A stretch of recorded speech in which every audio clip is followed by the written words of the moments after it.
Hello everyone, welcome to my channel Pioneer Coaching Center of English Gap. Students, today I am going to give practice set class for SSC CHSL जिसका अभी दौर चल रहा है। इससे पहले कि मैं चर्चा को आगे बढ़ाऊं, आप में से जो भी स्टूडेंट्स आज मेरे चैनल पर नए हैं वो इसे सब्सक्राइब कर लें, लाइक कर लें और शेयर कर लें। चलिए चर्चा को हम आगे बढ़ाते हैं। इस सेट प्रैक्टिस का पहला सवाल कॉमन ईयर्स होता है। कॉमन ईयर्स में आप हर पार्ट को, हर स्लैश्ड हिस्से को आप ध्यान से पढ़ें और देखिए कि गलती ईरर किस में आ रहा है और उस आंसर को टिक कर दें। आंसर ए है, बी है, सी है। यदि कोई गलती नहीं है तो आपका आंसर डी होगा। फर्स्ट क्वेश्चन आपका इंडिया हैज गॉट, आपका ये पार्ट प्रेजेंट परफेक्ट टेंस में है। सेकंड पार्ट बी आपका है फ्रीडम, ये गॉड का ऑब्जेक्ट है। थर्ड पार्ट सी आपका है इन 1947, जो कि एक पास्ट टाइम है। रिमेंबर स्टूडेंट्स, जब भी आपके सेंटेंस में पास्ट टाइम हो तो आपकी क्रिया हमेशा पास्ट इंडेफिनिट होनी चाहिए, अर्थात आपकी गलती पार्ट ए में है, इसे मार्क कर दें। ऑप्शन में आप इसको सेलेक्ट कर लें। आपकी गलती पार्ट ए में है और करेक्शन होगा हैज गॉट के जगह केवल got. So the correct sentence will B India got freedom in 1947. Now come to the second one. Every scientific invention, part A आपका बिल्कुल सही जा रहा है, क्योंकि कितने साइंटिफिक इन्वेंशंस हुए हैं इस संख्या का पता या सीमा नहीं है, अतः एवरी एडजेक्टिव के रूप में बिल्कुल करेक्ट है। Every scientific invention has proved much harmful to society than beneficial. क्योंकि सेंटेंस में कंजंक्शन देन आया है, अतः आपका मच एडवर्ब पार्ट सी में गलत है। इसके जगह पर मोर होना चाहिए, सो आपका करेक्शन होगा more. So the correct sentence student will be every scientific invention has proved more harmful to society than beneficial. Now come to question number 3. The first part A, he is preparing. Second part B, for this examination. Third part C, since 2015. Remember, when the sentence has for or since plus time, the tense is always present perfect continuous tense. So students, the error lies in part A. We must replace the auxiliary verb each by has been. So the correct sentence is, your answer is number A. The correct sentence is he has been preparing for this examination since 2015. Now come to the question number 4. She can depend upon. Dependence हमेशा upon, यदि active नहीं हो तो on लेता है, but यदि active dependence दिखा रहा हो, पूरी निर्भरता दिखा रहा हो, तो अपॉन करेक्ट है। She can depend upon part A is correct. Your help upon preposition का ऑब्जेक्ट योर हेल्प भी करेक्ट जा रहा है। कैन शी क्वेश्चन टैग है, याद रखें जब भी मेन स्टेटमेंट में नॉट नहीं हो, पॉजिटिव हो, तो क्वेश्चन टैग हमेशा नेगेटिव होता है। So your error lies in part C. The correction will be can की जगह पर can't का इस्तेमाल कर दें। So the correct sentence is number 4 के लिए she can depend upon your help, can she? Now come to the question number 5. You are tired. कारण है आपका थका होना। So conjunction so part B में correct है। So you will lie down. तुम सो जाओगे। ऐसा लग रहा है जैसे मैं उसे आदेश दे रहा हूं, जबकि ये सलाह हो रही है स्टूडेंट। सो आपका इनर पार्ट बी में है, विल की जगह सलाह देने वाली मॉडल क्रिया शुड का प्रयोग होनी चाहिए। SHOULD. The correct sentence will be you are tired, so you should lie down and take some rest. Now come to question number 6. If he lived 5 more days, यदि वो 5 दिन और रहा होता, इसका मतलब 5 दिन नहीं जी सका, वो पहले ही मर गया। इसका मतलब ये अनफुलफिल्ड डिजायर है। और जब भी अनफुलफिल्ड डिजायर इम्प्रोबेबिलिटी सेंटेंसेस में एडवर्ब क्लॉज एक्शन दिखा रहा, लिव क्रिया एक्शन है, तो उसका टेंस पास्ट परफेक्ट होना चाहिए। और प्रिंसिपल क्लॉज की क्रिया he would have been a centenarian, future past perfect में होना चाहिए। सो आपका एरर पार्ट ए में है students, so mark part A and lived को पास्ट इंडेफिनिट को पास्ट परफेक्ट में चेंज कर दें। So here you will have to add had before lived. Now the correct sentence is if he had lived 5 more days, यदि वो 5 दिन और जी जाता, he would have been a centenarian, तो वह 100 वर्ष की आयु वाला व्यक्ति हो जाता। Now इस SSC के द्वारा कंडक्टेड CHSL अर्थात LDC सेट प्रैक्टिस क्वेश्चंस में दूसरा क्वेश्चन आपका फिल इन द ब्लैंक्स है। आपको सर्टेन सेंटेंसेस होंगे और उसमें ब्लैंक स्पेस में भरने के लिए 4 ऑप्शंस होंगे। उनमें से कोई एक ऑप्शन आपको एप्रोप्रिएट करना है और उस ब्लैंक स्पेस में फिल इन कर देना है। स्टूडेंट्स फर्स्ट सेंटेंस ध्यान से पढ़ें आप। ही थैंक्ड मोना, उसने मोना को धन्यवाद दिया। As he could reach the station, क्योंकि वो स्टेशन पहुंच सका on time, सही समय पर। कैसे? हर हेल्प यानी मोना की मदद से। यहाँ एक कंपनी मिल रहा है, हेल्प मिल रहा है, अटैचमेंट का सेंस आ रहा है, अगर राइट आंसर आपका नंबर सी विद होगा। सो ब्लैंक स्पेस में आप विद को फिल इन कर लें। So the complete sentence will be he thanked Mona as he could reach the station on time with her help. Now number 2, my brother blank space my के बाद है my brother is called Shubham, मेरे भाई का नाम शुभम है, उसे शुभम कहा जाता है। किस भाई को? तो नंबर ए में आपका ओल्डर है। ओल्डर हमेशा तुलना के लिए अर्थात देन के साथ या प्रीपोजिशन ऑफ के साथ यूज करते हैं। बी ऑप्शन आपका है ओल्डेस्ट, ये सुपरलेटिव डिग्री में तुलना होती है और इसके लिए भी आपके सेंटेंस में ऑफ या अदर पॉइंटर्स होना चाहिए। नंबर सी है आपका सीनियर, ये उम्र नहीं दिखाता बल्कि आपका रैंक दिखाता है। नंबर डी एल्डर, ये रिश्ता बताता है आपसे बड़े, उम्र में बड़े व्यक्ति को रेफर करता है। सो राइट आंसर स्टूडेंट आपका है number D elder. Mark it and fill in the blanks if you are asked to do so area. So the complete sentence will be my elder brother is called Shubham. Number 3, the lawyer has plenty of. अब lawyer के पास या lawyer से मिलने वाले व्यक्ति क्या कहलाते हैं? क्रिमिनल्स मिलते जरूर हैं लेकिन वो लॉयर के क्रिमिनल्स नहीं होते। लॉयर कोई सामान बेचने वाला नहीं आता, उनके बायर्स या कस्टमर्स नहीं होते। लॉयर से संपर्क करते हैं, कंसल्ट करते हैं ताकि उनको केस में वो पैरवी करे, उसके बिहाफ में, उसके डिफेंस में कुछ बोले, और ऐसे पर्सन्स क्लाइंट्स कहलाते हैं। सो answer number D is the correct one. आप क्लाइंट्स। सो क्वेश्चन नंबर 3 में कंप्लीट सेंटेंस होगा the lawyer has plenty of clients.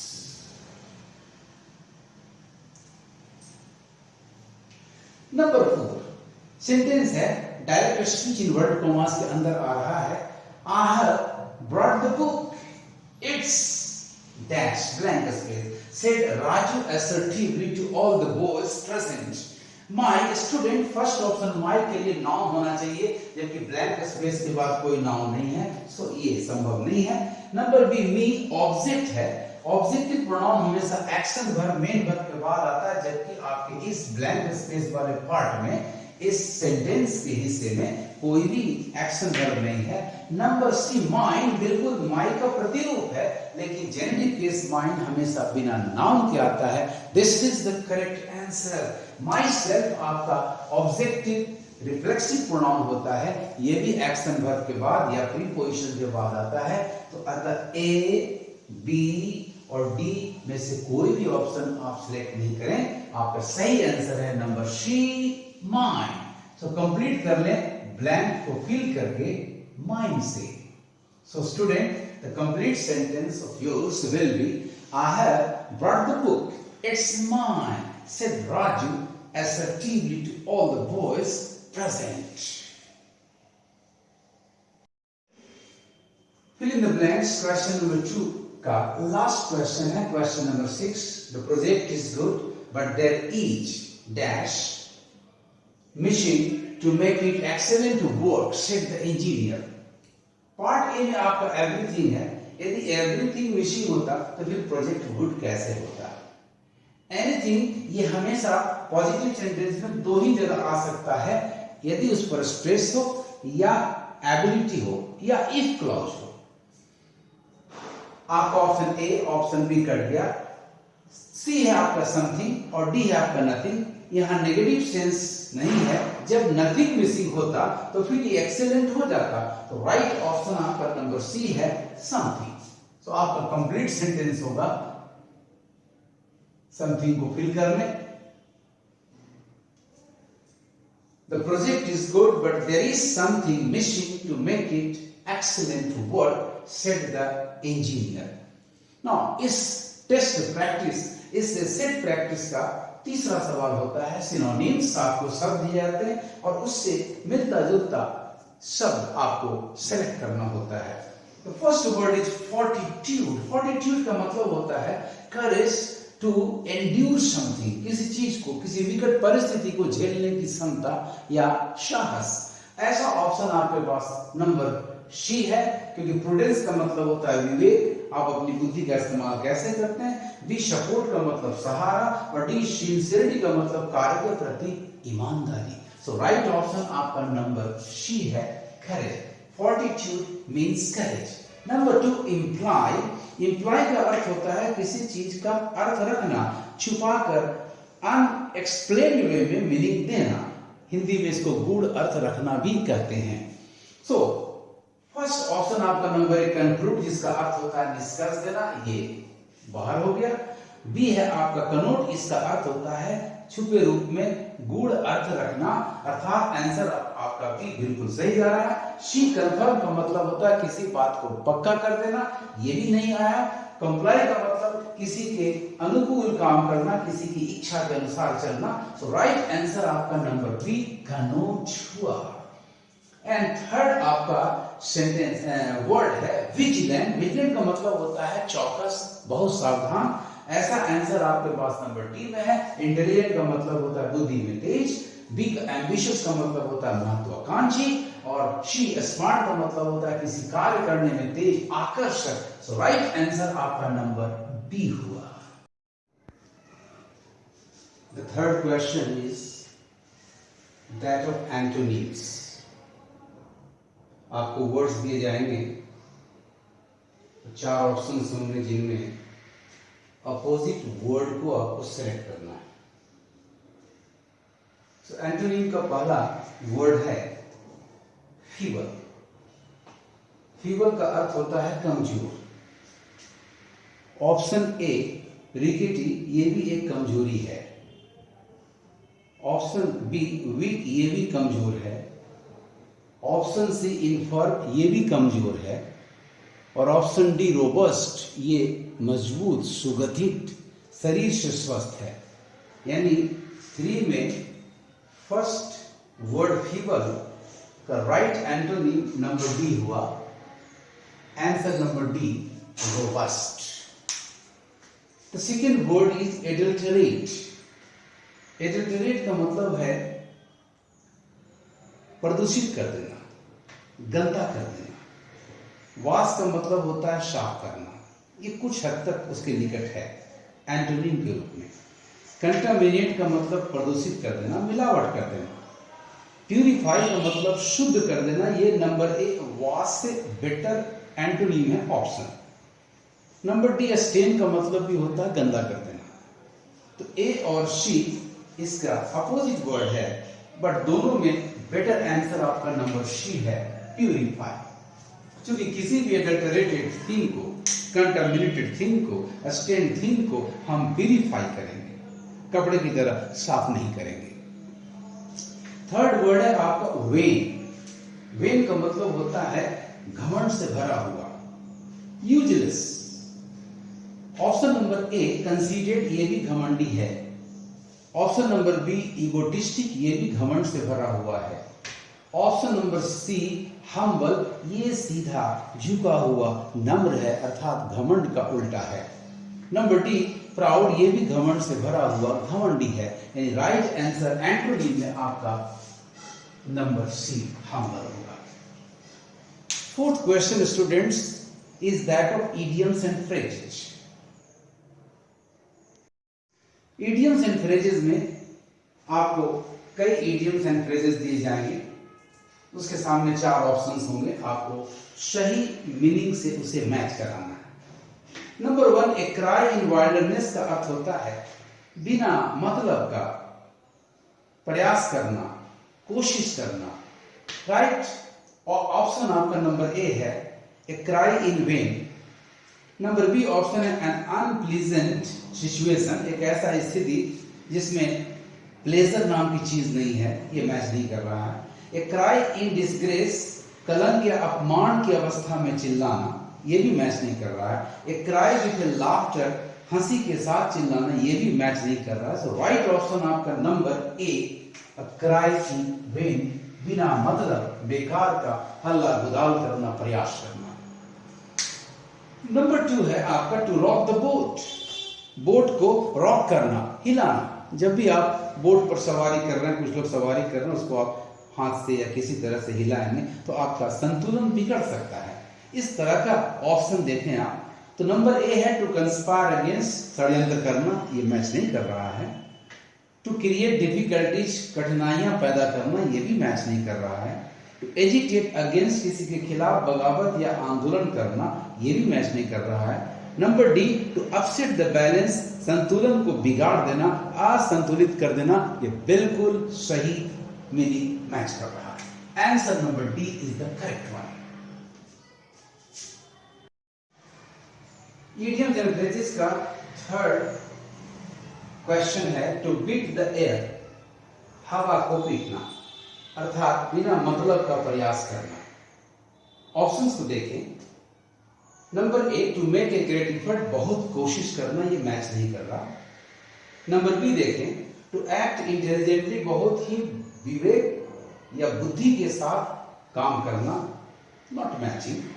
Number C to make efforts in vain, बिना मतलब के व्यर्थ में कोशिश करना, ये बिल्कुल मैच कर रहा है। Number D to make every possible effort, हर संभव प्रयास करना। So right answer to question number 3 is number C, to make efforts in vain. The fourth idiom is to see through. To see through का अर्थ होता है किसी चीज को बहुत सरसरी निगाह से देखना, उसे डिटेक्ट करने के लिए, उसे पकड़ पाने के लिए। अब मैच करें ऑप्शंस को। नंबर ए है टू परसिस्ट विद समथिंग, किसी चीज के साथ लगे रहना, ये मैच नहीं कर रहा। नंबर बी है टू सी ऑफ, किसी को विदा करना, यूजलेस। नंबर सी है to detect the true nature, किसी के सही स्वभाव को डिटेक्ट करना, पता लगाना, बिल्कुल मैच कर रहा है। And number D to ignore something, किसी चीज को नजरअंदाज करना, ये भी मैच नहीं कर रहा। So right answer to question number 4 is number C, to detect the true nature. And the fifth one is to give airs, इसको हिंदी में बोलते हैं हवा पानी देना, मतलब डींग मारना। अब आंसर को मैच करें। नंबर ए टू एक्सेल, सांस छोड़ना, useless. Number B to inhale, श्वसन करना, अंदर सांस लेना, बेकार है ये। टू बोस्ट, डींग हाँकना, बिल्कुल सही है। And number D to humble, किसी को नीचे कर देना, नम्र बना देना। So right answer to question number 5 to give airs is to boast. Students, इस प्रैक्टिस सेट का अगला पड़ाव है, 5वां क्वेश्चन है इंप्रूवमेंट। इन सारे क्वेश्चंस में सर्टेन वर्ड्स को अंडरलाइन किए होंगे, उन्हीं को देखना है कि वो सही है या गलत है। यदि गलत है तो ए बी सी तीन में से कोई एक ऑप्शन होगा, और यदि सही है तो फिर आपका सही answer no improvement number D होगा। Let us see number 1, she is my better half. बोलचाल में कलोकियली लोग अपनी पत्नियों को बेटर हाफ कहते हैं, परंतु यह एक्सप्रेशन बिल्कुल ग्रामर के अनुसार गलत है। So number 1 wife, number 2 Mrs, number C partner, number D no improvement, improvement की जरूरत है। राइट आंसर नंबर ए होगा वाइफ। हम पत्नी को मिसेस भी नहीं कर सकते क्योंकि मिसेस नाम के पहले आता है, मिस्ट्रेस भी नहीं कर सकते क्योंकि मिस्ट्रेस इलीगल वाइफ होती है। पार्टनर तो किसी भी चीज में साझेदार हो सकता है। सो राइट आंसर आपका होगा she is my wife, answer number A. Question number 2 है the prime minister is gone to Brazil isn't it. Rule है कि मेन स्टेटमेंट का सब्जेक्ट ही क्वेश्चन टैग का सब्जेक्ट प्रोनाउन बनकर आता है, और जिस तरह की क्रिया, जिस टेंस की क्रिया मेन स्टेटमेंट में होती है उसी तरह की क्रिया क्वेश्चन टैग में आती है। तो आपका सब्जेक्ट है क्वेश्चन नंबर 2 में प्राइम मिनिस्टर, तो क्वेश्चन टैग में उसके लिए थर्ड पर्सन सिंगुलर ही आना चाहिए। और क्रिया का रूप है हैज गॉन प्रेजेंट परफेक्ट, तो वहां हैज के साथ नॉट आना चाहिए, यानी हैजंट। तो राइट आंसर आपका हो जाएगा नंबर बी, हैजंट ही। तो prime minister is gone to Brazil, hasn't he. Number 3 देखा जाए, दे वर कांग्रेचुलेटेड, यदि ये पैसिव है तो फिर बाय हिम होना चाहिए, और जिस विषय पर, जिस पर्पस से हम किसी को कांग्रेचुलेट करते हैं वो ऑन लेता है, जबकि यहाँ फॉर है, यानी गलती है, इंप्रूवमेंट की जरूरत है। तो यदि पैसिव है तो बाय हिम होना चाहिए था, कहीं पर बाय हिम ऑप्शन में नहीं है, यानी ये एक्टिव वॉइस में है। तो वर कांग्रेचुलेटेड की जगह केवल कांग्रेचुलेटेड होगा, और फॉर की जगह ऑन होगा। राइट आंसर आपका नंबर सी हुआ, they congratulated him on his birthday. And number 4 my cousin sister. याद रखें स्टूडेंट्स, कजन के साथ ब्रदर या सिस्टर नहीं होता, तो राइट आंसर आपका नंबर ए होगा, my cousin is a teacher. फिर स्टूडेंट्स क्वेश्चन नंबर 5 इंप्रूवमेंट का नेक्स्ट क्वेश्चन है number 5, the news is so good but it can't be true. Underline words so good but it can't be true पर गौर करें। जब भी result negative हो तो so dot dot dot that clause का प्रयोग होता है। यहाँ एडजेक्टिव गुड के पहले एडवर्ब शो है, लेकिन दैट क्लाउज नहीं है, अतः ये सही नहीं है। यहाँ इंप्रूवमेंट की आवश्यकता है, या तो दैट क्लाउज होना चाहिए, the news is so good that it can't be true, या एडवर्ब टू का प्रयोग इन्फिनिटिव के साथ होना चाहिए, the news is too good to be true. ऐसा ऑप्शन आपके पास नंबर ए में है। So the right answer is number A.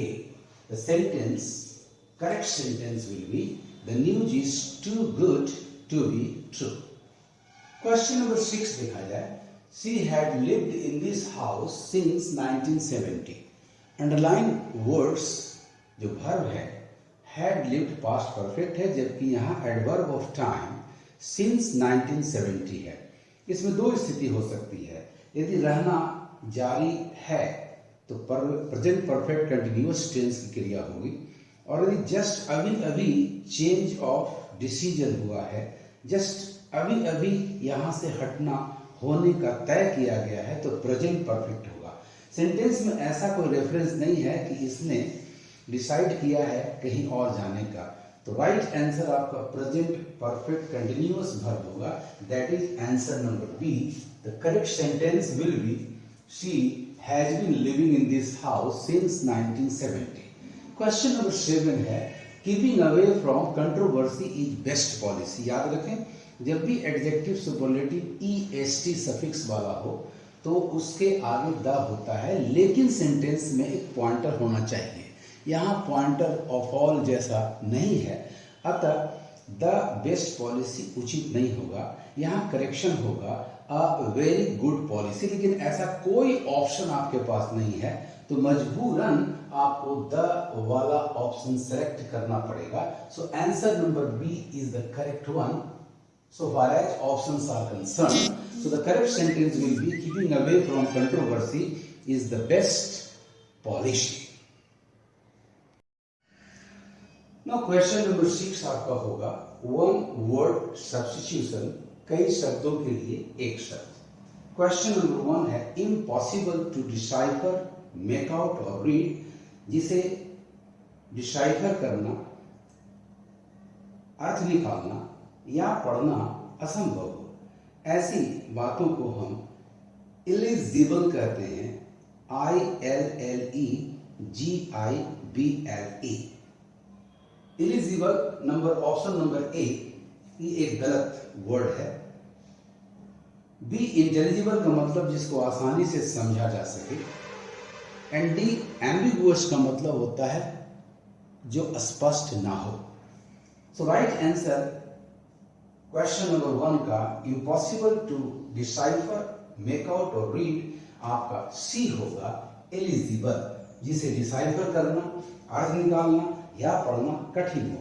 Question number 2 careful not to harm और कॉज इनकन्वीनियंस टू अदर्स, इतना सावधान कि दूसरे को कोई हानि या असुविधा न हो, ऐसी विशेषता जिस वर्ड के द्वारा जताई जाती है। ऑप्शंस में देखें तो हम्बल का मतलब बहुत ही नम्र झुका हुआ, रैश का मतलब एकदम अधीर, बहुत ही तेजी में रहने वाला, इससे दूसरों को कष्ट होगा। नंबर सी कंसिडरेट, बहुत ही विचारवान, विचारशील, यानी सोच विचार कर ही वो कोई कदम उठाता है ताकि किसी को कष्ट या तकलीफ ना हो। एंड डी ऑब्स्टिनेट का मतलब होता है जिद्दी, हठी। So right answer to this question careful not to harm और cause inconvenience to others is number C, considerate.